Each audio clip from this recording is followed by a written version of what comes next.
the book of Ruth.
Well, good evening, good evening, good evening. I want to welcome you to tonight's edition of Bible Study. This is your spiritual thought leader, Regina L. Stillman, and I'm so glad that you joined me on this fine day. It's a beautiful day, you all. It's gorgeous outside, it's gorgeous inside. The sun is shining outside, the sun is shining in my heart, in my spirit. So good to have you here. KB Browns is my brother. It's good to see you this evening, and I appreciate you for being in my chat. To everybody that's here that may not be in my chat, I want to welcome you to tonight's edition in Bible study for this evening. Thank you for joining me, and for those that will come on demand later on and watch this, I appreciate you as well. Now, you know how we do. We don't spend a lot of time. We go ahead and get started with what we got going on here. I want to, as we, Lord Jesus, we're finished with the book of Judges, which, as I said, it's one of those that I'm not that particularly crazy and fond of, simply because there's so much blood and guts, and definitely for a woman as theologian, there is a lot of information that is anti-feminine and anti-female that I just almost can't take it. But we're finished with that. Cassandra Isaiah, it's good to see you. Yes, I'm so happy to see you tonight. You were about to get a phone call from me, just checking in on your welfare. Nothing but mad love to you, sis. Now, as I said, truck driver, there's my Mufasa. Come on in here, sir. I am so happy for each of you that are here. That's my Mufasa, my brother. I say this all the time. I mentioned this on a few days ago, I know. Truck driver, KB Browns, my brothers. One reason, the Bishop of Twitch. I appreciate these brothers because they represent the kind of masculine energy that we need in the earth right now. And that is one that understands their manhood, that is very secure in their manhood, but also does not have animosity, negativity, and a bunch of just horrible energy against women and what we bring to the table. I love that. Come on, DJ Rock and Ron. There's another brother right there. So much love coming to you.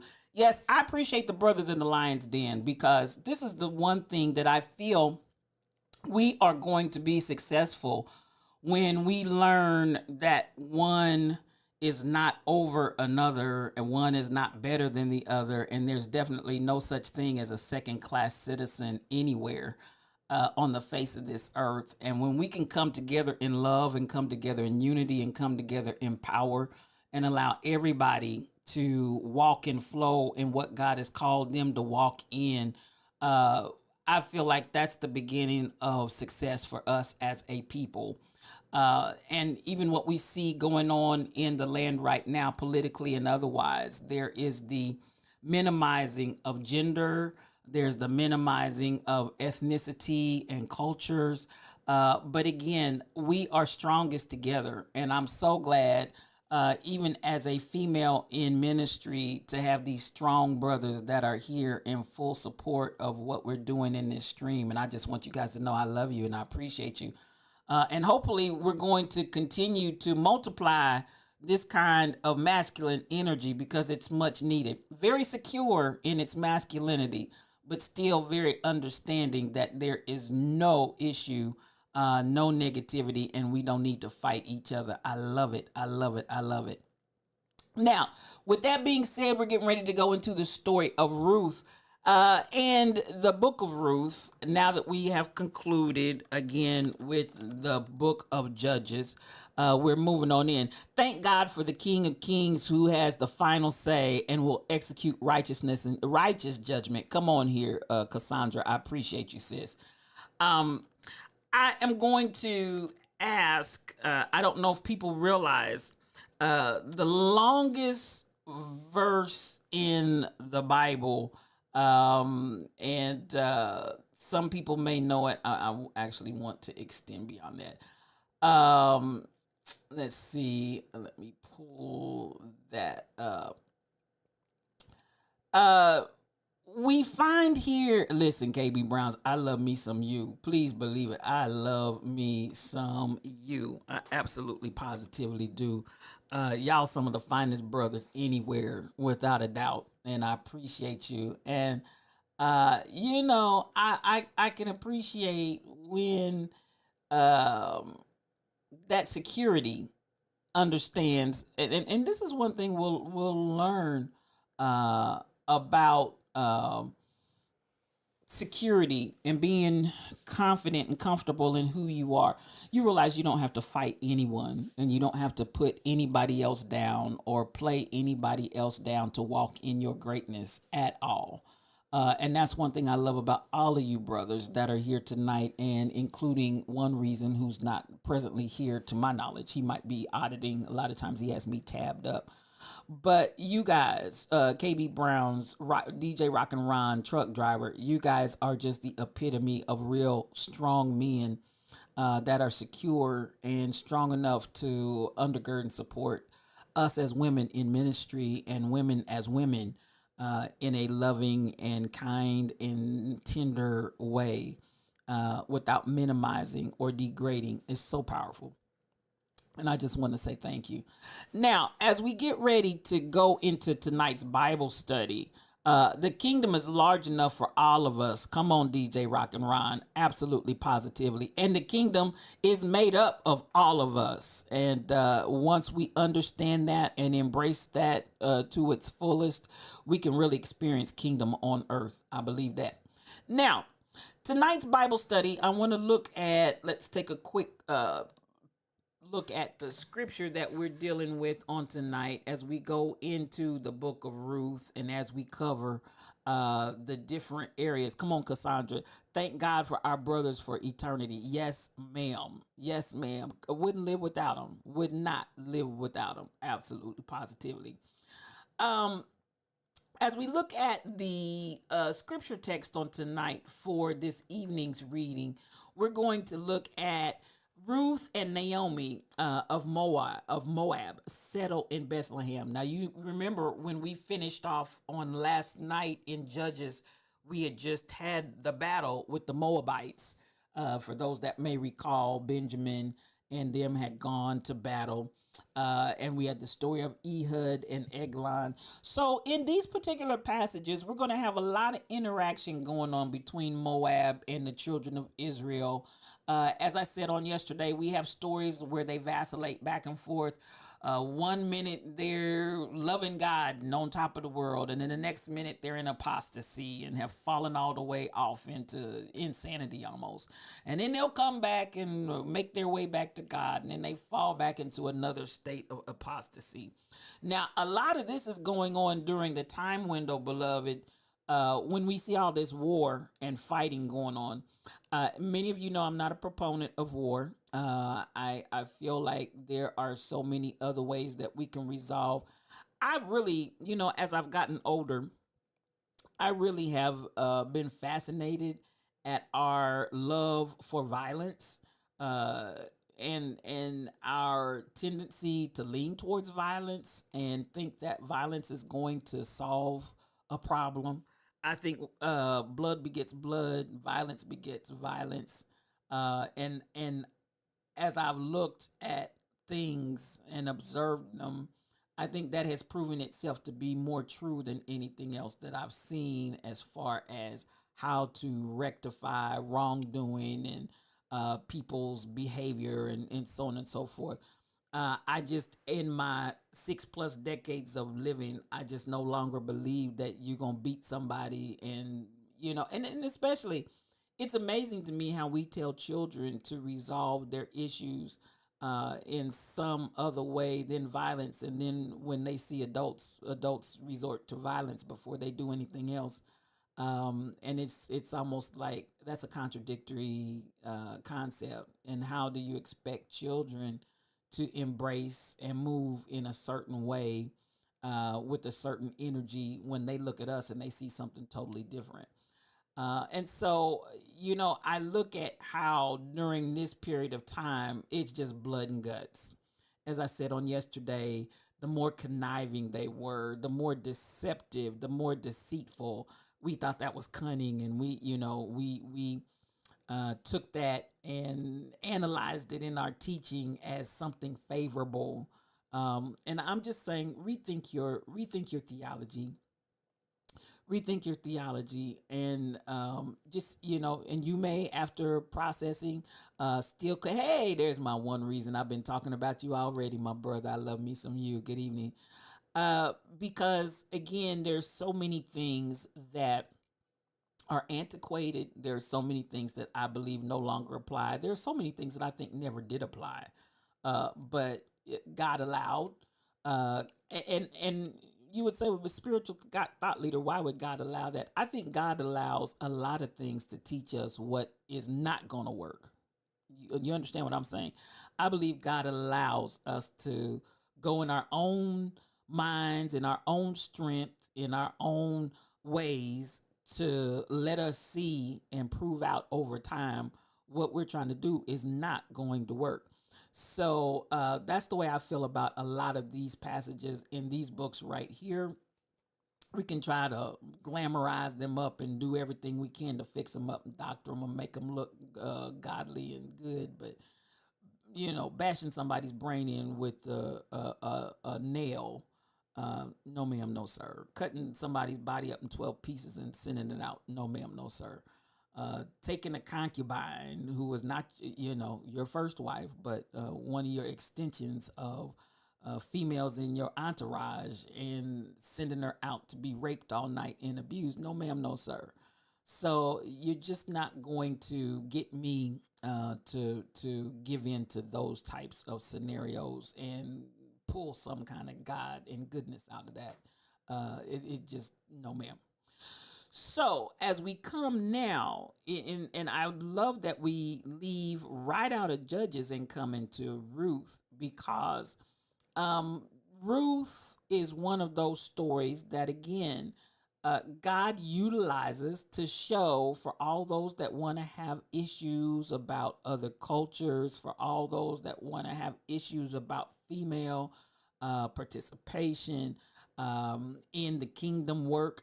I love it because at the end of the day, God just repeatedly shows us over and over again, that's not where my energy is going, even though that's the way you all have taken it. Come on here, Cassandra. I am learning that my voice and my bended knees are two of the most powerful weapons to sanction the heaven's help. Come on here, Cassandra. I love it. I love it. And if we ask heaven, heaven will help. Please believe me. I will lift up my eyes into the hills, from whence cometh my help. My help, all my help, comes from the Lord which made heaven and earth. He will not. Okay, let me stop, because honey, you done got into some good scripture there. But we're going to Ruth now. I love the fact that once more and again we see salvation story taking a detour away from patriarchy and going to two women, that a daughter and her mother-in-law, and a love story. And this is why I love it. I love it because so often when we look at the role that females play in the stories, it brings us back to a place of loving. It seemed like the men just want to fight. Can I kill you? Can I beat you up? Can I, as I said, they killed each other up, so much so that it was only 600 Benjaminites left after they got finished. And these are brothers, these are tribes against tribes. We're not talking about the outsiders coming in. We're talking about tribe against tribe. And killed all of them but 600, so that they had to start repopulating all over again. But when you see women, and this is why I believe men tend to be more warlike in nature, where women and femininity tends to be more loving in nature. Not saying that women love more, but the exhibition, women are released and allowed to show and exhibit love where more openly, whereas men a lot of times are forced, if you will, almost in society, to come across as Brutus, and very brutish, and very forceful and fighting and dominant. It doesn't have to be that way. Ruth, Esther, Rahab, the women who went to Jesus' tomb. God always has powerful women doing his great work. Come on and talk to me, KB Browns. All of those are perfect examples of women that the Bible shows doing tremendous work. Ruth here we see, she has a love for Naomi, such that J Trey, come on in here. She has a love for Naomi that the story is so beautiful. How now that's what I was getting ready to go to. Let me come back to my regular screen, and I want to put up the longest verse in the Bible is in the book of Ruth. If you didn't know that, that used to be one of my trivia questions. We had what we call king and queen in a chair. And one of my trivia questions, of course, everybody knows what the shortest verse in the Bible, Jesus wept. But I would ask, what is the longest verse in the Bible? And more times than not, I would stump people on that one. I'm going to put that one up for you tonight. This is the longest verse in the Bible. Now, many of you know what the longest, and we say chapter, but it's really a division out of Psalms as far as the longest in the Bible. But these are always just little trivia questions that I like to pull out. This is the longest verse in Scripture. And Ruth said, entreat me not to leave thee, nor to return from following after thee. For whither thou goest, I will go. Where thou lodgest, I will lodge. Thy people shall be my people, and thy God my God. Then where thou diest, will I die, and there will I be buried. The Lord do so to me, and more also, if aught but death part me and thee. Now, again, Ruth 1 and 16, longest verse in the Bible. It just so happened when I went to music, we had what was called state, where we would go and do competition. And there is a song, the Song of Ruth, that I did, that is this verse and verse 16, verse 17. And it is powerful how, even though Ruth could have returned back to her people, she loved Naomi so much. Now, the story, Ruth and Orpah, both of them had married Naomi's brothers. And remember, many of you are going to recall, after the death of the children, she says, "Listen, don't call me Mara. I'm bitter. I'm broken. I'm tore up." I'm going to run just a little video here in a second to give you an overview of the story of Ruth. But Naomi tells her daughter-in-laws, "You can go back. You don't have to go back with me, because I'm gonna go back to the land of my fathers and my people."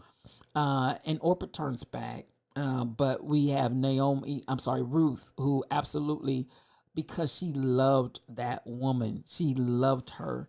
And this again is why I like so many stories about feminine energy, because feminine energy, more times than not, is going to revolve around that love factor. And again, not to say that men don't love, they do, and you all love fiercely and vehemently. But something about our society, and I hate this about it, makes a sense of feeling that men have to be so hard. She loved her mother-in-law, KB Browns. And particularly when you talk about mother-in-law, where people always, or I won't say always, but often have this, oh, me and my mother-in-law, that's honey, she's like the devil. And the in-law scenario just turns into an outlaw scenario. But to have a mother-in-law that she loved her to this extent is a beautiful, beautiful story of love. And to be faithful and to follow her, to be with her, to take care of her, to really give her life. And when we look at that, entreat me not to leave thee, nor to return from following after thee. For wherever you go, Naomi, that's where I'm going. Wherever you lodge, that's where I'm going to lodge. And your people shall be my people. And the God that you serve, that's who I'm going to serve also. And your God, my God. Listen, where you die, there will I die also, and there will I be buried. The Lord do so unto me, and more also, if aught but death part me and thee. That's that. Let me go ahead and switch over to that. That's that next verse. And that is so powerful. That is so devotion. um, just total sold out commitment to this woman. Listen, it's no wonder that she's named amongst those in the lineage of Christ, because we see such a pure example of God's love. And when we talk about agape, when we see how wholly and entirely she loved her, we see God's love. That part, your people shall be my people. Ruth didn't think she was better than anyone, not in any way, shape, or form, KB Browns, not at all. And I love that even though she would be considered an outsider, once more and again, I bring to the point of the matter that this is showing all the while God has never been a respecter of person. Even though, now, what did we see in the story on yesterday about the Levite? And as I said, we don't know what office he held in the tabernacle, but the fact that he was a Levite, he served in some means, some way, shape, or form, just had to be among the household of faith. And honey, they done come out and gang raped the woman and wanted him. And, the story goes on and on and on. But my point there being that so many times, if we're not careful, we'll get self-righteous and religious, and think that unless it's in the quote unquote household of faith, unless it's amongst our brethren, unless it's amongst my denominational group, unless it's, whatever we limit it to, God has shown us repeated, unless it's men in charge, unless it's male dominated. God just repeatedly over and over refutes that and lets it fly in the face of experience to say, no, that's not that's not the God that I am. And here's a story, here's an experience to show you that's not where I am and that's not who I am. And as a matter of fact, don't just let me use this story to show you who I'm not. Let me use this story to show you what true agape, love, compassion, devotion. Let me show you what it looks like from a stranger, from somebody outside of the camp, from somebody outside of the group, from somebody outside of the norm. God does this over and over and over again. And it just amazes me how we insist on going back to this mindset of, and y'all say this, and I know you do. It has always irked me. Favor ain't fair. That is so non-scriptural. But I know y'all say it and you get excited and all of that. God favors everybody. So at the end of the day, a lot of times what's implied with that energy is a one up and I'm better than kind of attitude, whether people mean it that way or not. They can come across with that kind of energy. And I've said this before, when we, there was a tornado and honey, I love God and God protected my house, but my neighbor's house, all on both sides and across the street, well, they may have loved and served God too. And you're erroneous in making a statement as if, number one, they didn't know God when they very well may have. And number two, they weren't favored, but you were. Listen. At the end of the day, I think that we need to stop and pay attention of how we make our own little clubs and cliques and groups based on stuff like that we say, as if we are faring better than someone else. Because listen, I'm going to tell you what, it still ain't because of your works. If your house didn't fall down, it's not because of your works. If something traumatic didn't happen to you, it wasn't because of your works. It was because God was merciful. It's of the Lord's mercies that we're not consumed, and it's new every morning. Great is his faithfulness. Now, at the end of the day, it is strictly God's mercy, and it has nothing to do with you.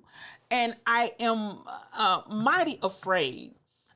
We do a lot of that kind of teaching because we're behavior controlled. If I'm a good girl, I'll get this. If I'm a good boy, I'll get this. And, at the end of the day, I'm going to go back to, as I say so frequently, cause and effect. If you make certain choices, there are certain outcomes that are going to come with that choice. But to continue to perpetuate this idea that y'all out there going through suffering, and I'm over here because I got special relationship with God, and I got because it rains on the just as well as the unjust. And baby, I don't care how you walk the chalk and how much you love the Lord. And hear me when I say this. Even with close fellowship and relationship, it's still gonna rain on your parade. There's still going to be days that storms are going to come. There's still going to be situations where dark clouds rise and stormy winds blow. This is going to come. And I think that we do ourselves a disservice and set ourselves up for something negative. And I'm going to go one step farther with this sense of supremacy and better than that seems to come out of that kind of mindset and out of that kind of behavior. I'm better than you. And God just continues to show us over and over again. I'll take the people that you all have rejected. Listen, the stone that the builders rejected has become the chief cornerstone. So many times what we reject and what we say no, those are the very ones God is saying yes, yes, yes all day long. Why? Because God knows the heart while man is looking on the outward appearance. We can appear unto men to fast. We can appear unto men to be holy. We can appear unto the people to be righteous. And inward, we are like whited sepulchres, whited tombs full of dead men's bones. So this is the thing that I want us to understand. Stop the outward, stop the external, stop the groupthink, stop all of that. And let's come to the point of realizing God shows so many times through the Bible. I use women. I use outside ethnic groups. I use who y'all call the enemy. Come on. And as KB Brown said, if you look at Rahab, if you look at Ruth, if you look at so many that God used in the Bible and we do not address and acknowledge them. But these were mighty people that were outside of the scope of the norm. Why? Because God is constantly trying to let us know it's not about y'all's little gangs and y'all's little cliques that y'all put together. I'm bigger than that. And at the end of the day, I embrace everybody. Cassandra, I believe that Ruth let me put my glasses on so I can see. Y'all know. I believe that Ruth that was cast upon the water was love returned. Ruth's love that was cast upon the water was love returned and multiplied by God Himself. Loving waters need to flow. Come on here, Cassandra. That part right there. And don't fool yourself. People love. I'm gonna say this, and I have no qualms for every Christian that's gonna choke on what I'm about to say. One of my closest and dearest friends that I believe to be one of the most spirit-filled and spiritual people, she is Hindu. She is Hindi. And at the end of the day, she's Hindu. She is spiritual. She hears God. She is on point. She has to be one of the most genuine, loving people I have ever known, met, or heard of in this life. I'm not joking. That there is not one word I can speak against her in any way, shape, or form. And let me go back and say again, she is spiritual. She hears from God. She is on point every time. I'm not talking about no generic something. She is on point every time. She has my utmost respect. I respect her more than I respect many Christians and so-called preachers from the pulpit. I respect her because it's by manifestation that I have come to love her and to know her for who she is and to know her for the God that she serves, which is the same God that I serve. And at the end of the day, folks, y'all out here running around talking about all the folks that don't know God. I think you need to watch your mouth, and I think you need to watch yourself and making assessments on who does and who doesn't know God. Listen, we're going to know by the fruit that you produce. By the fruit that you bear and the fruit that you yield, we'll know exactly who you are. And we'll come on, Dr. Dady, I'm talking in here. We'll know exactly, high priestess, what you are made of and from whence you've come and who you're connected to. So, and I'm gonna tell you now, y'all can take this whatever way you want to. I love the fellowship of the saints. I do, the church, the Christian. But at the end of the day, there are very few, and I hate to say this myself, but it's the truth, and it's the honest thing before God. There are very few preachers that I truly respect. Honorably respect. I got you, Dr. Dady. So much love to you. Because listen, I'm teaching right here. When I see how they carry the gospel and themselves, and listen, I'm gonna tell you what, the Lord told me to tighten my ship. How about that? Y'all think I'm not just talking about the people. I'm talking about the Lord told me tighten your ship. Now, what everybody else is saying and doing and running, that's fine and good, but you tighten your ship. I'm telling you, he whom the Lord loves, he chases. Now, I still love everybody. I still, anybody that knows me knows that I love to kick it, have fun, and all of that. Truck driver, you know what I'm saying? I love all of that, and I love everybody, and I always will. But the Lord said, as for you and your house, you tighten your ship, because you done got you out there, girl. You out there. Reel it right on back in. Because at the end of the day, hear me when I say this, the world is looking and they cannot find people to respect. The world is looking and they cannot find people to look up to. And so, listen, when I say there are very few in the clergy, and I love the men and women of God, but there are very few that I can actually back up and say, I respect them. But when I tell you, my friend that is Hindu, I respect her. And not once has she ever tried to come at me and proselytize me. We get that. Child, you get over there with them people, and the next thing, then they got you sucked up in that. No, she ain't never, ever. As a matter of fact, let me tell you, this is one of the beautiful things I respect about her. She respects me in my place of religion and the place that I worship. And when I tell y'all, listen, and I'm stopping right here because I'm still talking about Ruth. I'm still talking about the impact of Ruth and how Ruth falls outside the norm to show us that the outsider can still be a connection to the Christ and to the anointed. When I tell you, she invited me to come and pray, and some of you have heard me share this story. She invited me to come and pray for her baby, her grandbaby, while the baby was still in the womb. And this is something that they do in their faith.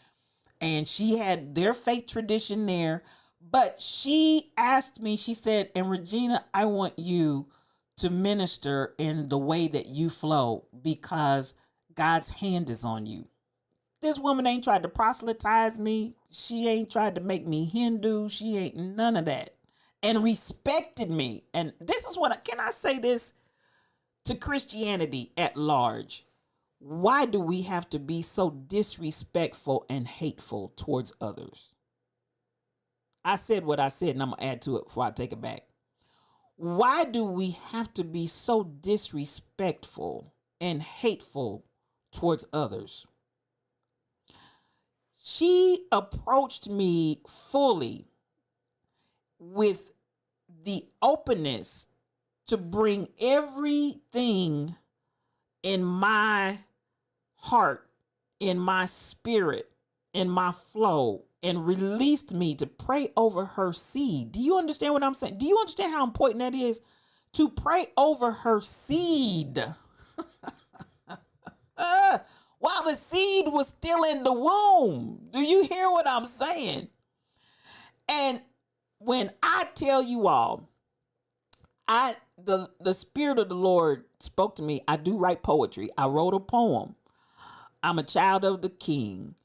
I'm a child of the queen. I got down on my knees and I read the poem and I began to pray. I got down on my knees and laid my hand on the baby's mother's belly.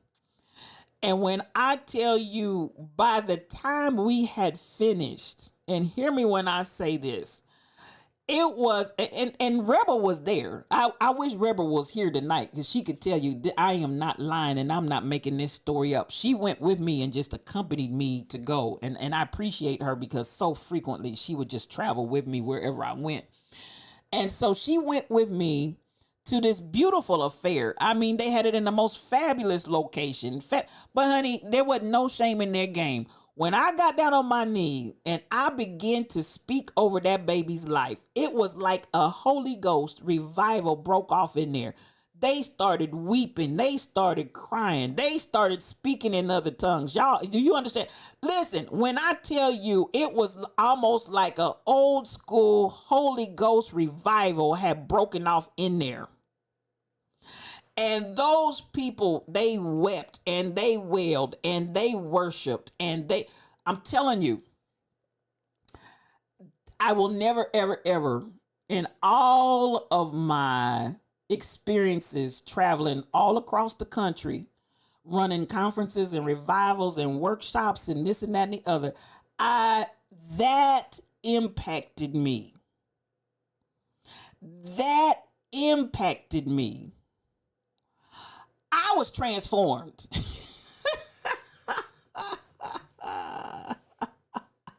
Ruth, the Moabitess, yes, I was transformed. I was transformed. And so this story of Ruth and how we see God through the love that she had for Naomi, to be able to sow, and wherever you go, that's where I'm going. Where you die, that's where I die, and that's where I'm going to be buried. But as KB Brown's, your God will be my God. Your God will be my God. I'm not coming with any level of attitude. I'm not coming with anything preconceived. I'm not coming with any kind of this is my tradition and this is what I believe and this is the way. I'm just coming in love because I love you. Y'all, you understand the words that are coming out of my mouth. The beauty of this love.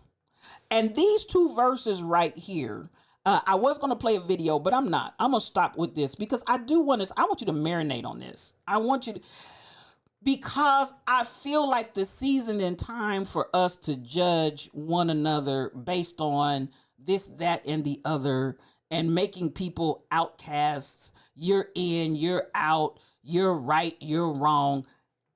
Can you just love people? Child, when they start talking about love like that, you know what? When you have something in your heart that says it's okay to dislike, hate, and mistreat people, I need you to check your heart. I need you to check your heart. I don't care if you're doing it in the name of God. I don't care if you're doing it in the name of religion. I don't care if you're doing it in the name of my righteous indignation. Cannot stand for that. I'm telling you, if I was ever converted about this kind of energy and about embracing the Moabitess, about embracing Ruth into the camp, about embracing Ruth as part of the lineage of the anointed that was completely outside of the scope of the brotherhood of the 12 tribes. Baby. My experience with my friend taught me that. Submission. Love allows us to totally submit. Now, and you're saying a powerful word there, Cassandra. I used to teach this. And everybody, people act like submit is a dirty word. It's not. But this is something I want people to understand, men and women. While we tend to talk to women about submit and submission, it's a two-way street. You cannot submit to that does not love you or that you're unsure loves you, because there's always a fear. Fear has torment. But when you know that there is total love, you will totally submit. Oh, I said something right there. And I teach this to the couples before I marry them, because while there's always this issue about who's going to submit to whom, I want us to understand you submit to what you know loves you. And if there's not an assurance without a shadow of a doubt that you love me unconditionally, I'm not going to submit to something that I don't believe loves me. Someone that I do not feel has my best interest at heart. I'm not going to submit to that. So, and I don't care male or female. So this is the area. And listen, y'all, come on, truck driver. I'm talking up in here. Jesus submitted himself to the cross. He had the power. Come on, chocolate girl. He had the power to do whatever he wanted to. He had the authority to do whatever he wanted to.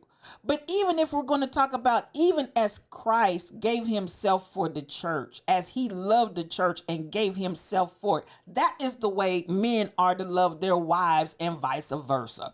When we get into the relational, and so I said all of that and went to relationship, but I want to broaden it back out to even what Cassandra is saying, submission, period.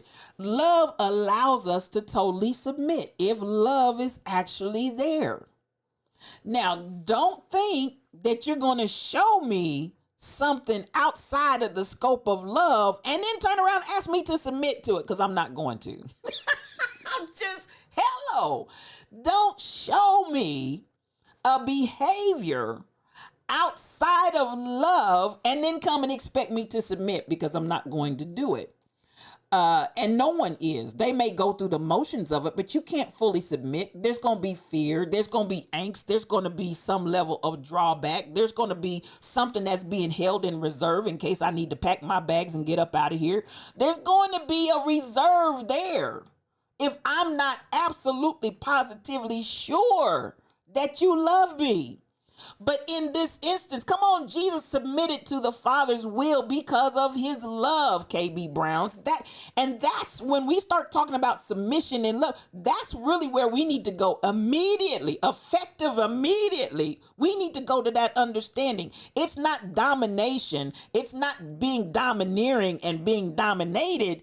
It deals only with the idea of we submit in love. We submit to love. We submit because of love.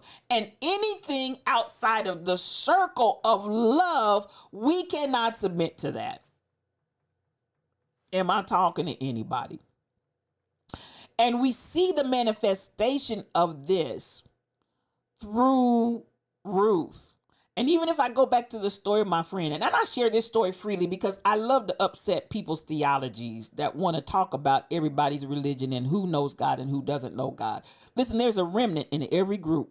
There's some Christians that are clueless about God. There are some Baptists that are clueless about God. There are some Pentecostals that are clueless about God. There are some, just go ahead and fill in the blank, that are clueless about God but are very religious. There is a difference. But there are people that we have been taught don't know God that do know God. I said what I said, and I'll add to it before I take it back. Even when I think back to the idea of submission and love, and my friend and I, we love each other. Her name is Baswati. We love each other. I love her. She loves me. She goes back and forth to India. She's from India. She's a doctor. Her husband's a doctor. They fly back and forth, and they take care of people in their native India. And then they come back to the States. She's a part of the United Nations for women. I mean, everything about her, I love her. Baswati is so beautiful. We love each other. When she allowed me an open door without asking me to change anything about myself, not to change anything about the way that I operate or flow, not to change anything about the way I believe. When she submitted herself, her family, her daughter, and her grandchild to allow me free flow in the spirit to do, say, speak, act however I wanted to with her grandchild because she trusted me and she trusted the God in me because of the love. Am I talking to anybody? And because of the love, there was no fear about how and what I was going to do, act, or behave towards her grandchild. This is her offspring, y'all. I don't know about you, but I don't let everybody can't lay hands on me. Everybody can't speak over me. Everybody can't, you just ain't gonna do it, you know. And even if you try, I'm not gonna receive it. And I've actually told some people, well, as they stand and as they speak, I don't receive that. I don't receive that. You can talk till you blue in the face. I don't receive that. How about that? But for her to submit, Cassandra, for her to submit totally, that's rooted in love. You can only trust what you know and who you know loves you. And it will bring submission. It will. And with that, I think I want to close. That is so powerful. And thank you for bringing that point in because it is the truth. And Ruth said, this is total submission. This is love in total submission. You can't get, this is what she's saying to her mother-in-law. You can't get husbands and wives and so-called partners to make this kind of commitment. Now, I said what I said, and I'll add to it before I take it back. You can't get husbands and wives and partners to make this kind of commitment. Listen to her words and identify the complete, absolute, total submission and commitment and devotion she gives to Naomi. Entreat me not to leave thee, nor to return from following after thee.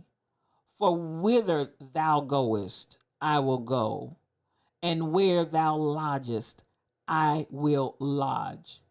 Thy people shall be my people, and thy God my God. Where thou diest will I die, and there will I be buried.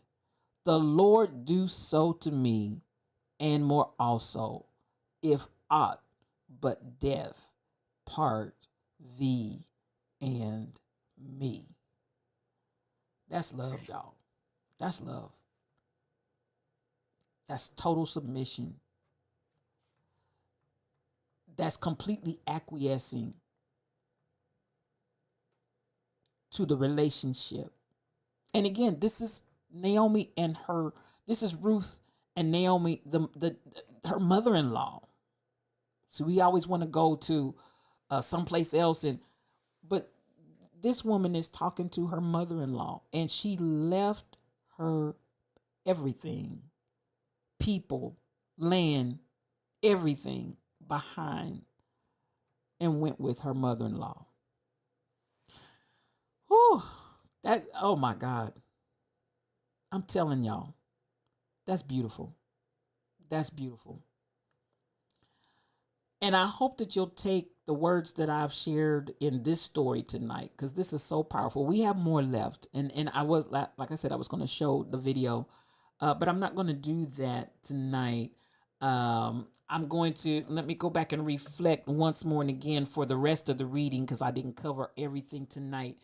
Ruth and Naomi of Moab settled in Bethlehem circa 1268 BC to 1251 BC.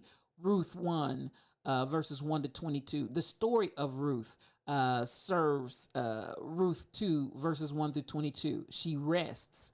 Ruth 3, verses 1 through 18. She is rewarded. Ruth 4, verses 1 through 12.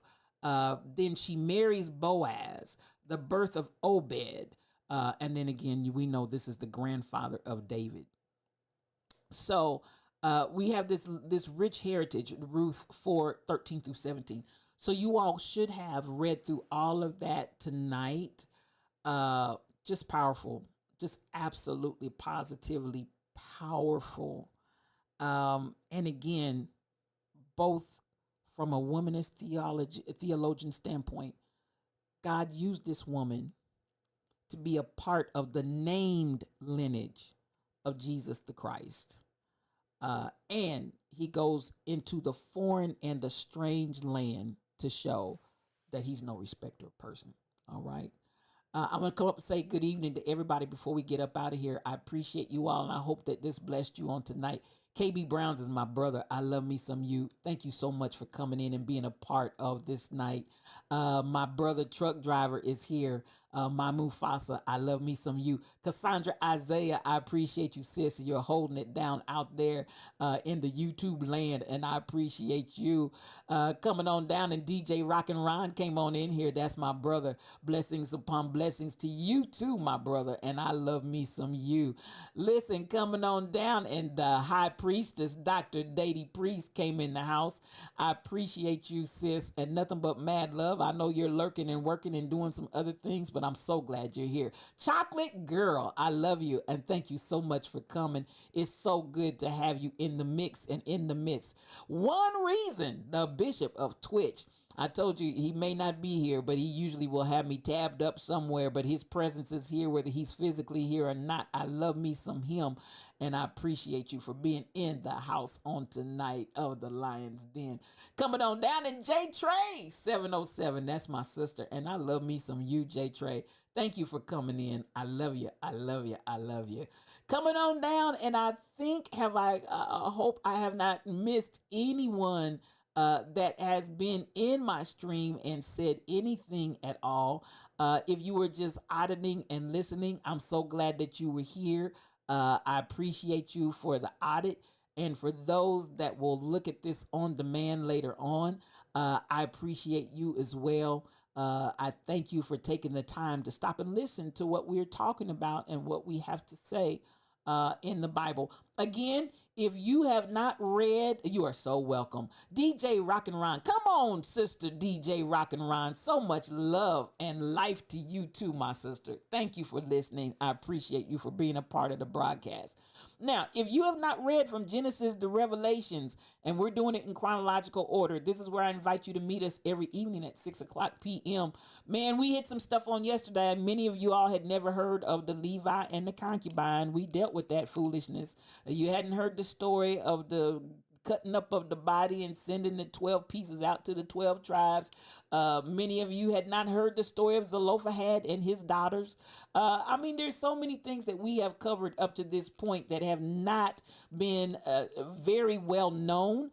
Because it's not stuff that we hear in church, but it's in the Bible. We're covering all of that and then some from Genesis to Revelations in chronological order. And if you are interested in doing that, haven't done it or haven't done it in a long time, or just want to take this journey with us, we're here every evening pretty much at 6:00 p.m. And you're welcome to take this journey. For those that come along, KB Browns, I love me some you.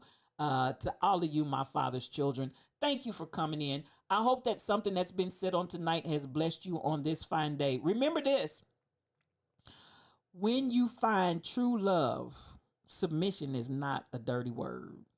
It's not hard. It's very possible. When you know that it's about genuine love, unconditional love, that is what you can submit to. All right. And submission is not hard when you know people love you. I love you with the love of the Lord. I'll see you back here on tomorrow night. In the meantime, I want you to have an awesome evening. So much love coming to you. Blessings. Peace for your journey.